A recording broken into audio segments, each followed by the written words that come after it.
Dwi Sasetyaning Tias tantang bukti usai disindir pakai uang pajak negara buntut beasiswa LPDP. Influencer Dwi Sasetyaning Tias akhirnya memberikan tanggapan setelah dirinya ramai disindir terkait statusnya sebagai penerima beasiswa Lembaga Pengelola Dana Pendidikan, LPDP. Kegaduhan ini bermula saat video Tias viral di media sosial.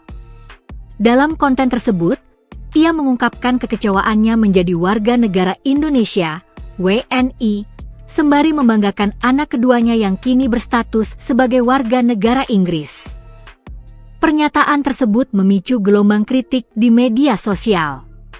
Salah satu netizen dengan akun Naura4 di TikTok mengutip pernyataan Purbaya mengenai asal-usul dana LPDP yang bersumber dari pajak dan utang negara. Netizen tersebut menekankan bahwa penggunaan dana negara seharusnya dipertanggungjawabkan dengan baik dan tidak digunakan untuk hal-hal yang merugikan bangsa. Purbaya, uang itu dari pajak dan utang negara yang kita sisihkan, malah dipakai untuk menghina negara, izin, tulis akun tersebut di salah satu unggahan Dwi. Tidak tinggal diam atas sindiran tersebut, Dwi Sasetyaning Tias memberikan balasan menukik dan membantah tudingan yang diarahkan kepadanya. Ia bahkan menantang netizen untuk memberikan bukti atas tuduhan tersebut. Bagian mana gue pakai uang pajak dan menguntungkan pribadi?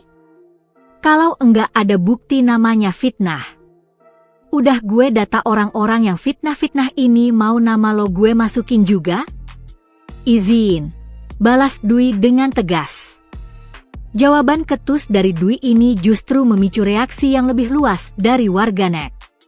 Banyak pihak yang menyayangkan dan mengecam nada balasan tersebut, sehingga perbincangan mengenai dirinya tetap menjadi sorotan hangat di jagat maya.